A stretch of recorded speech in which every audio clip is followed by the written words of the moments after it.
Well, hey, we are here today to talk about one of our favorite things, which is camp, all things camp. If you don't know us, my name's Jody. I have the privilege of kind of overseeing our student team, and specifically when it comes to camp, I run at high school, and I have Aleah and Ethan here. Yes, I am the elementary and preteen director at Victorville, and I get to help take kids to kids camp at Forest Home. Woohoo. Yeah.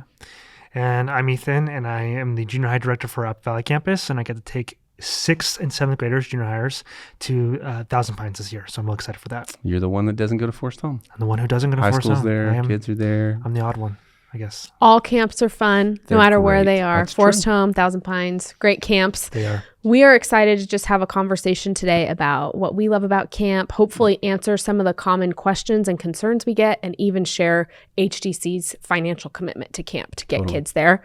But first, we are going to start by watching and reacting to a video about the why behind camp. Yeah. All right, you guys ready? Sweet. Let's do it. Are you ready for me to start it? Okay, here we go. Summer has gone stagnant. We've all been there. It starts off so exciting and full of promise, and yet you're finding yourself right back here. Stuck in your room, stuck in your life, stuck in your faith. You're stuck here, but your friends' lives are changing forever. It's easier to stay in your room, but if you gave just 1 week of your summer to Jesus, your life could change forever.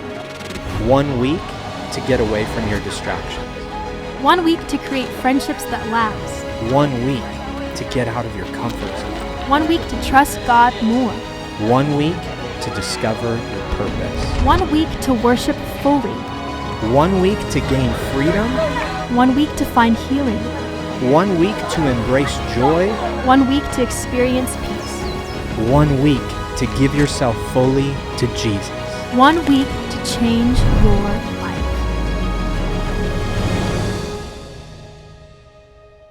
Yeah, It's pretty cool. I have chills. that's Yeah, it. that was good. That's So it. good. I love that.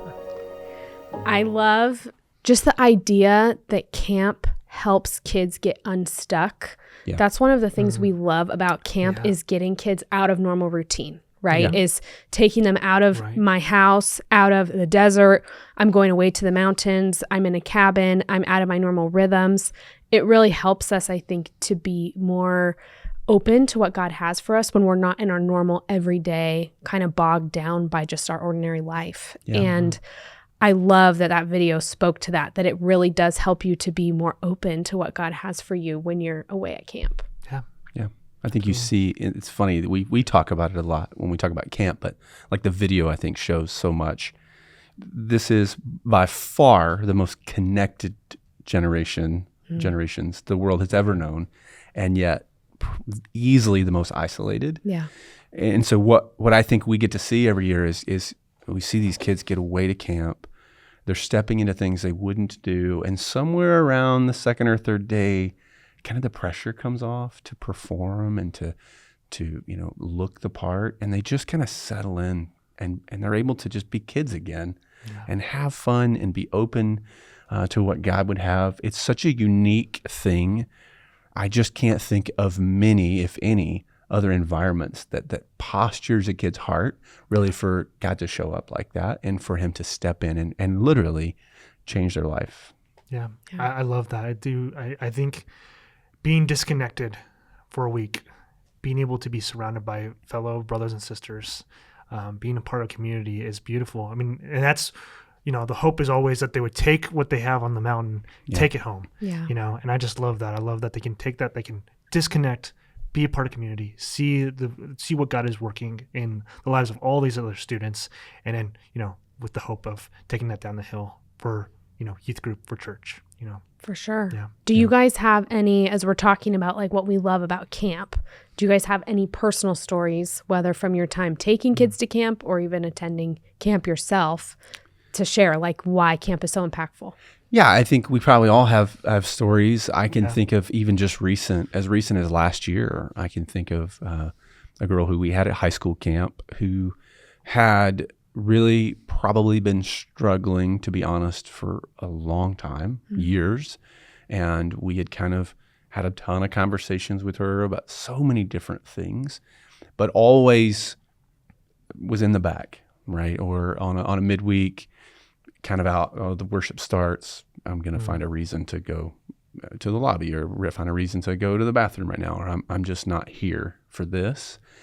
And I remember specifically last year on a certain night, right? They're calling for decisions, calling students to step out and make some commitments. And it's like multiple tiers, right? It's like first time decision, it's come back to the Lord, it's ministry, or it's, I still have questions kind of thing. And so I'm actually at the end of the row, kind of in the back, because I had to sneak in late. And this girl's sitting on the other end of the bench there. And I'm just watching, knowing all of the conversations and struggles. And so, the moment comes for first time decision, and, she's there, she's up, she's standing up. And I'm thinking, man, this is awesome. Holy cow, like, who would have thought? Because she's been to camp before. And then the return, and then she's up, and then she's up for all of them. Like, she made a decision. I'm not sure. She made every decision. There was no more decisions that could have been made. Okay. She made them all. But what was beautiful was the way that night worked is there's this worship set on the back end. And I'm watching, they've had worship before in the message, right? This worship set starts on the back end. And as soon as it starts, she kind of abandons her friend who's been kind of, we're going to be on the outs. She just tries to get her to come. She's not coming. And she just runs to the front by herself.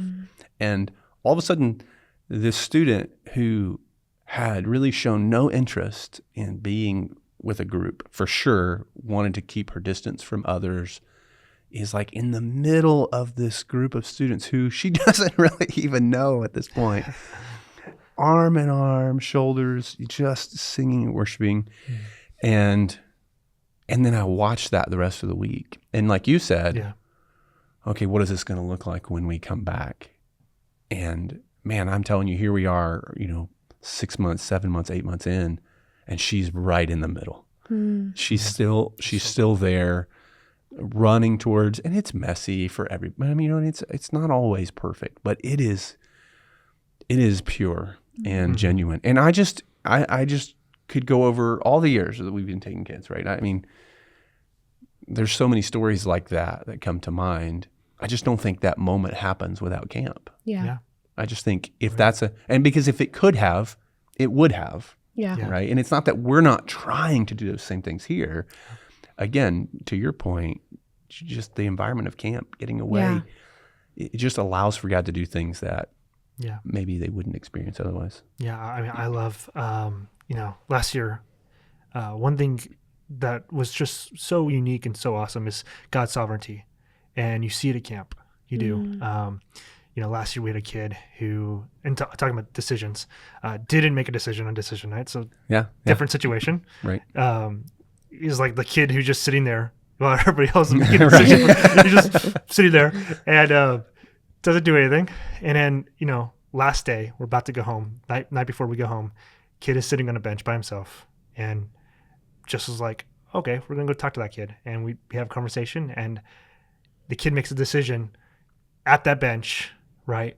And you're like, man, God uses not just decision night for camp. He uses every part of camp to bring people to him. Yeah. And I love that about camp. I love that it's the whole week where God is working in the lives of students. It's not just a single day, and I think that's beautiful. And they have a whole week of that, being able to see, man, God is working in my heart. And it could be any of those decisions. We've seen kids, pursue ministry. Right. We've seen some of our kids who have been interns for us. Now they're HCC Next, who made that decision in camp. Right. I just love that. So cool. No, it's absolutely. not just first time decisions. It's not just first time. Yeah. What about kids camp? I mean, I think camp in general, it starts at kids camp, but all camp enables kids to really make their faith their own, right? This is the first time they're making these kinds of decisions because they want to, right? Mom and dad aren't there.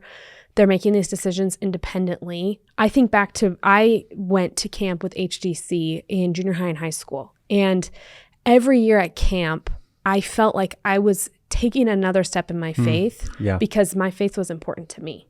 Yeah. Following Jesus was what I wanted to do, not just because my family does or because I feel like I should. It was, no, this is important to me. I want to take the next step, whatever that looks like. And we see that it's a joy to see that start at kids camp. And I could, just like you guys tell lots of stories, it's always really fun to see kids take this first experience of independence and thrive. Yeah. Every year I'm worried, right? These are young kids. We're taking kids right out of 4th and 5th grade, going into 5th and 6th grade. And so there's some nerves there of like, how are they going to do? Right. And every year I have my eye on a few kids, like we'll see how he or she does. And they just thrive. Like the opportunity to be independent and to really even take the next step in their faith or take their faith seriously is such a cool thing to see every year. And it's personal for me because that was my experience at camp. That's great. That's good. Yeah. When you think about, and you talk about you're having your eye because you're like, oh, okay. Yeah.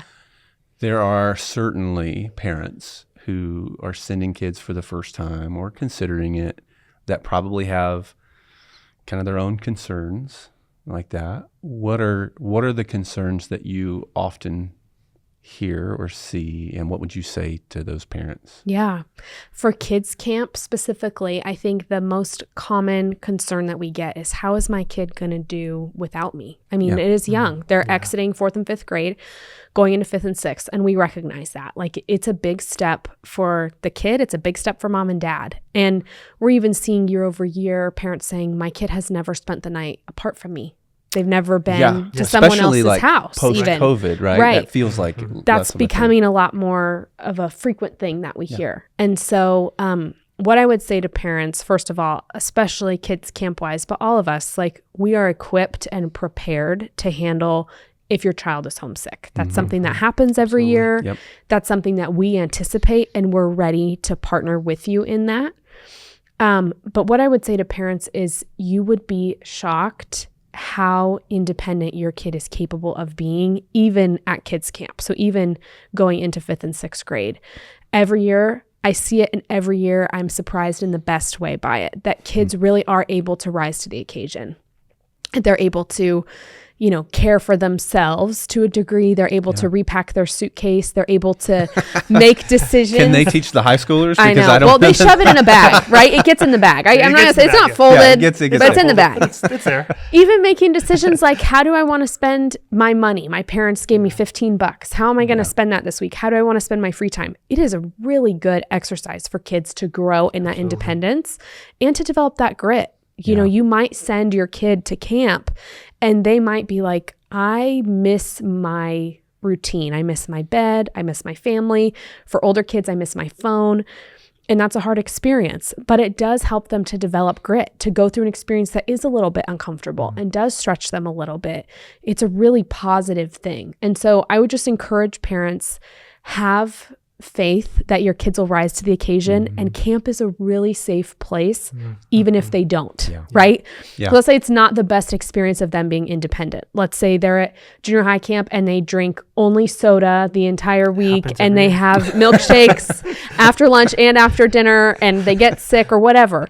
Camp is a great place for them to kind of work that out, and for even you as a parent to follow up like, hey, let's talk about why that happened, or why you spent all 30 of your dollars on the very first night or whatever. Camp's actually like a really good place to practice that. And we want your kids to have those opportunities in a place with adults that love them, love Jesus, want to keep them safe, but also it gives them that opportunity to kind of work out that independence. Yeah. I was just thinking when our son was in junior high, the first time at junior high camp. I remember that. Yeah. We get a call like day 2. He spent all of his money on Dr. Pepper. Like, he has no money left. It's all been spent on Dr. Pepper. He was brilliant though. Yeah. So he was putting, he's just giving $1 into the vending machine. Yeah. And it was coughing out like the little dollar coins. So he was like, he put in, it was like a 50-cent drink, but they didn't put quarters in there. They put the dollar. So every single time he put $1 in, he'd get $2 more. I was like, this kid's genius. He had a racket going. So he made money. And he still bought a bunch of stuff. And still ran out of money somehow. Yeah, he did. Yeah, he used all those little dollars to buy merch. So he did not learn that from me. Okay, he did not learn that from me. Yeah. It was good. What do you think junior high wise? I mean, when you think of those concerns, what are the ones that you hear most? I think the same thing. Yeah. I think those are some of the same questions our parents are asking. I do think there's maybe a question of maybe my kid isn't connected to youth group. Maybe they're, going, and this is kind of the first time that they're being connected to, I've got a 7th grader or 6th grader going into 7th. There's the way they're going to be connecting with the youth group. Yeah. And I don't know if they have any friends going to camp. If that is you, I would say, man, send your kid to camp, because that's where they're going to make friends. Hard to come back from camp and not make friends. It's so hard. Absolutely. The one thing I love about camp is, again, like we're talking about community. The cabin itself just gets so connected. They become brothers or they become sisters, and I just love that. And so if you're afraid, man, I'm not sure if my kid is going to make friends, or maybe they don't have friends going to camp. We do honor friend requests as much as possible, as much as we can. But if you have a kid who you're like, I don't think I have any friends to write down for their friend request, man, send them, because they're gonna make those friends there at camp. So. Yeah, I would say the 2 things that we hear most often with high school, and probably similar, but cabins and cabin requests, right? Friend requests and phones. Mm-hmm. Yeah. Phones are overwhelmingly the thing that we probably have heard more concerns about than anything else. Yeah, and then it is a real close second to cabins. Yeah. So to your point, we do a really good job of trying to honor whatever those friend requests are. We're limited. You've got a bunch of kids you're trying to put in. It's a big puzzle. It is a big puzzle. Yeah. I'm not going to lie. It is my least favorite part of camp. I would do almost anything else except for that part, trying to navigate that, because you want so badly to honor and it is just a puzzle, like you said. Yeah. And so we work our best there to do that. I think even in the situations where maybe that's not always possible, we still see just incredible, unexpected friendships and connections that come, which is always fun to see. And then the phone thing is a constant. We don't allow phones at any of the camps. Nope. No. That's a camp policy for us, and so we're actually supporting that. But it is a policy of ours as well. And again, it goes back to what I was saying earlier, I think, for us, connected but isolated. Yeah. And we want, you're going to spend a lot of time, money, resources, putting your kid in a place. And I would assume that most of us are just hopeful, begging God to do something incredible in our kids' lives. It's a lot of investment to make for them to just be still in the same mode on their phone. Yeah. And honestly, it's not really the kids that we have problems with. It's the parents. Yeah. Yeah. And I think that's because as a parent, even I can say, we're just so used to being constantly connected with our kids that when we don't know what's going on, or what if they need me and they can't get a hold of me, or what if I can't get a hold of them, or I can't see them on Life 360, like, we've just gotten so used to that even on our end. And again, for the parent, what an opportunity to grow in faith and trust as well. But I would just say, man, we would hope that you would know it's our deepest desire to come alongside you and partner with you. Yeah. Mm-hmm. We want God to do something amazing in your kid's life. We want to champion you along the way in that. We want your kid to be safe, taken care of. We will tell you if we need you. We'll reach out. We will call. We will call. Yes. We have you in mind, and we are doing our best to take care of and shepherd these kids as if they were our kids. Yeah. And so it's a bit of a thing, but I will say, and I don't know if this is a thing for you, maybe more for junior high, every year, without fail, I will have students who say, man, I thought it was going to be really hard to be without my phone, but it's been awesome. Mm-hmm. And they're always surprised at that, and I'm not any, of course, but it's a relief. The pressure's off. Like, let your kids be kids. Yeah. Run and go. Yeah. And it works. Even just that one thing. Yeah. And it's part of why we do camp, right? I tell parents all the time, we don't do camp because we have to. No one's making us do camp. We don't do it because it's what we've always done. I do believe there is a bit of a biblical model for camp to some degree. We often see Jesus get away with the disciples to go and deepen, to get away from life. He's going often to the mountains, right, to do that. And so I think there's a purpose there for our kids. And so I would just say to parents who are concerned about that, man, don't rob your kids of the opportunity to really hear from the Lord. in a way they wouldn't normally because they would be so connected. Yeah. On that. I think that plays into why we see the kids get so connected to community. Yeah. Up in camp. I think that's why, every year we hear, oh, the worship is just so much greater at camp. You're like, is it though? Is it right? Is it though? But the kids are feeling that because they're disconnected from everything that's going on in the world, and they're just focusing on Christ. They're just focusing on worshiping Him.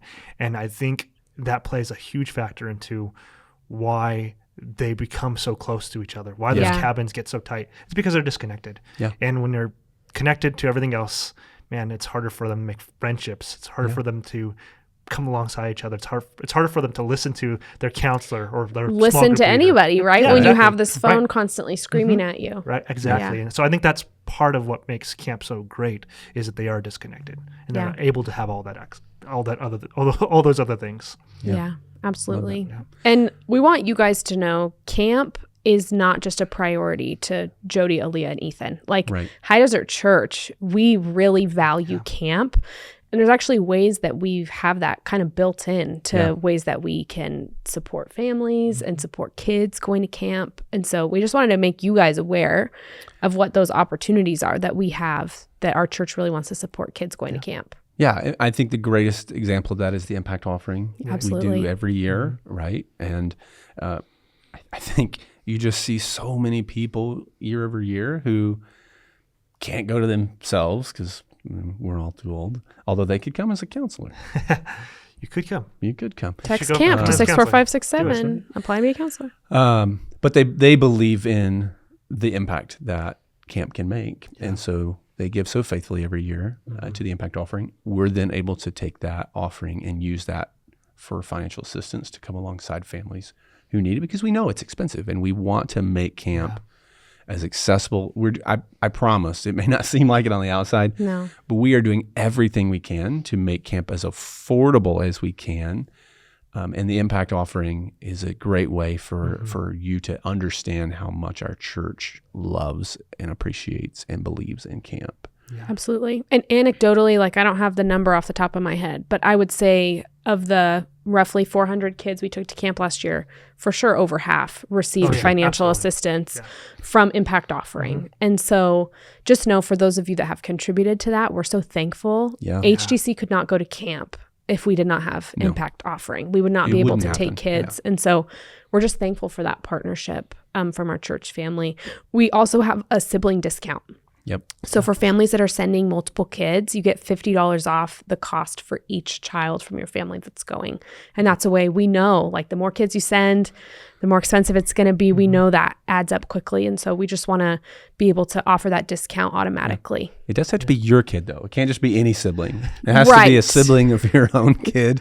Every year somebody tries to sneak somebody in there. That's not how that works. So if you're sending multiple kids, for sure, then we want to help you that. And then the last few years we've done an early bird discount as well. Right. So and so if we'll also be giving $50 off if you sign up for the early bird discount before one of the first 250. One of the first 250. Yeah, exactly. So And so, and those stack. Yeah. Right. So if you're one of the first 250, you get $50. If you're sending a sibling, that's another $50.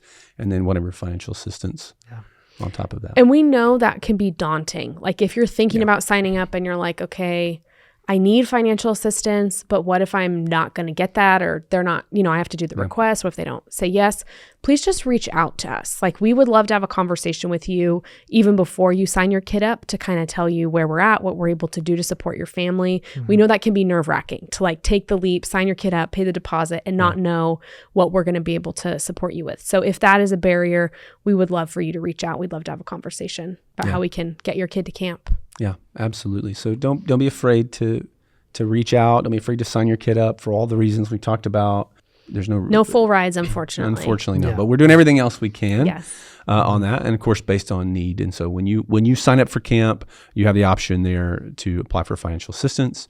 It'll collect all that information. The early bird and the sibling, we apply automatically as we see you apply with siblings and early bird. So doing what we can there to make it accessible. We really want your kid at camp. We believe very much that God's going to do something amazing. And I'm excited for the summer. I really am excited for the summer. Me too. So Okay, and before we go, we just want to share with you guys when we're going to camp, our dates for camp. Yep. So for kids camp, we are Sunday, June 29th through Wednesday, July 2nd. So that's a shorter week this year. We did that on purpose just to enable more kids to come, kind of lower that cost barrier too. Camp is $200 cheaper for kids this year than it was last year. And so we just wanted to enable more of our kids to come to kids camp. So come get them Wednesday. Don't wait. Don't pick them up Friday afternoon because they're getting home Wednesday afternoon. Pick them on Wednesday. Pick us on Wednesday for kids camp. Perfect. Yeah, for junior high camp, we're at Thousand Pines. We're going to be there June 30th, Monday, June 30th to Friday, July 4th. So you get to celebrate July 4th with your family. That's going to be awesome. Yeah. At least the night part. Yes. Yeah. So that's cool. That's awesome. But yeah, June 30th, Monday, June 30th to July 4th for junior high camp. So we're really excited for that. Yeah. And then high school, we just take all the dates. We're leaving on the same Sunday, the 29th, and we're coming back on the same Friday, the 4th. So it's the longest of them by a day. So just to be fair, just to be clear, right? If you have kids going to kids camp, that's a Sunday departure.